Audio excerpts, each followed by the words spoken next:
What's up, gents? I hope everybody's all doing well. If you're new to the channel, please hit the like and subscribe. I would really appreciate that. And in today's video, I want to talk about the potential matchup at 140 pounds between Rollie Romero and Ryan Garcia. Obviously, Rollie Romero now has a legitimate world title at 140 pounds, the WBA belt, and Ryan Garcia has verbally accepted Romero's challenge. So I don't think any contracts have been sent or signed yet by either guy, but obviously there's a verbal agreement to fight, and the fight makes sense for both guys because if you're part of Rollie's team and as his manager or promoter, I mean, what can you really do with him at 140 pounds? Because I mean, he's a fish and shark infested water up there. He's no longer going to have the physical size and strength advantage over the guys at 140 pounds that he had at 135. And we already know he doesn't have the boxing ability or skills of any of the top guys at 140 pounds. So I think, the best matchup for him is Ryan Garcia, because, Garcia is also lacking,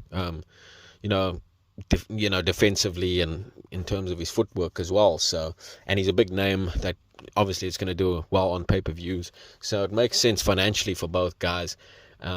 As well as, for Ryan Garcia, it's a shot at a world title. So it makes sense for both guys. But if you are Rollie Romero's manager or promoter, you're gonna have your hands full at this point now, because you've done well. You've done well up until now because you've got him a world title. Lord knows how. The ref had to jump in and save him in the last fight because that old dude that took the fight on short notice was whooping his ass. So he was ahead on all the cards, well ahead. He had put Rollie down already, and he was starting to get a bit fatigued now at this point because he's taken the fight on a few days' notice. So the fatigue's starting to set in. But he's well ahead on the cards. He's dominating the fight, and the refs had to jump in and save him while he's landing heavy shots on Rollie. Anyways, they've got Rollie a belt somehow. So at this point, what do you do? Because at 140 pounds, he's in trouble. He doesn't have that physical advantage over the guys that he did at 135. And even at 135, it wasn't working because he lost to Martinez or Marinez, Jackson Marinez. He got beaten badly in that fight. And Marinez is not even a top dude at 135 pounds because, we saw him in his next fight after beating Rollie, on a wide decision. He goes in there against Richard Comey. And Richard Comey destroys him, so that kind of lets you know how good Rollie is. He's a type of guy that nobody knows how he's gotten a world title, other than politics in boxing. It's the only way he got a world title was through politics. Same way he got the shot at Tank. It's politics, Floyd saw a dude with a loud mouth in his gym, that had a hard-headed dude that thought he was, something special. And had a loud mouth. So Floyd's obviously thought, look, let's get him a world title shot against Tank. And he managed to pull it off because it was an in-house fight. So he's made a fair few quid, I guess, off of Rollie. And Rollie's making a fair few quid. So fair play to him, because for a guy with his skills, he should never have earned what he's earned in the sport.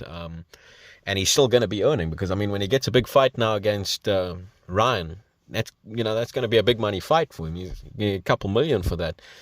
And depending on how well it does on pay-per-view as well. So, Rollie's doing really well for himself. And, he's a funny dude.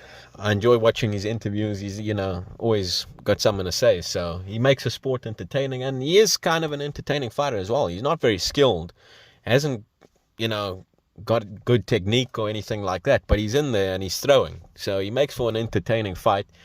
Defensively, he's not blessed either, so he gets hit with shots and he's looking to land big shots. So he's a fun fighter. But like I said, it's a good comeback fight for Ryan. Ryan's coming off quitting against Gervonta Davis. So it's a good bounce back fight for him because, in my opinion, I think he will knock out Rollie. Although Rollie will have a puncher's chance in the fight because, Ryan kind of holds his head up in the air, and Rollie might be able to land something on him. We've seen them sparring, and Rollie was able to have some success in the sparring. Now he didn't really get the better of Ryan, and in the sparring he was allowed to use a lot of fouling and dirty tactics in the clinch and stuff like that, which he won't be allowed to do in the fight. So I do lean towards Ryan, but he has a puncher's chance in the fight.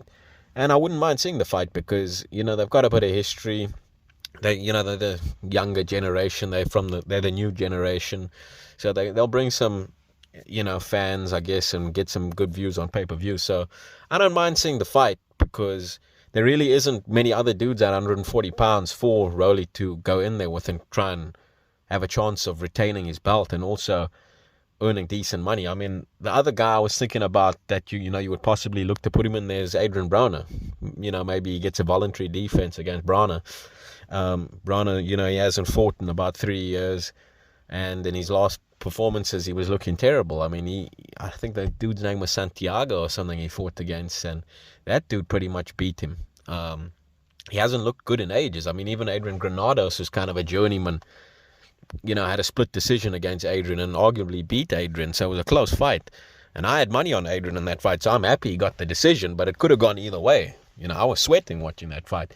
But, that's the other option I was thinking about for Rollie is maybe Adrian, because it's winnable in terms of he could outwork Adrian because Adrian's punch output's so low and stuff like that. And at this point, who knows how much he has left, and he doesn't look good. I know he's been in training camp for about a year already, keeps saying that he's got a fight and the fights keep getting cancelled.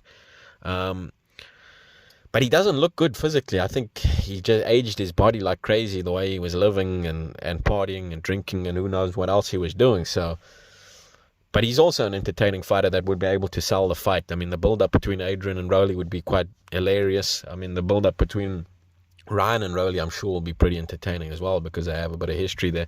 But those are, for me, the two fights that make the most sense, because otherwise, any of the top dudes at 140 pounds like Regis Prograis or Josh Taylor, all those guys, in my opinion, Rollie's food for them. They'll chew him up and spit him out, and then where's he going to go from there? Because then he's lost his belt.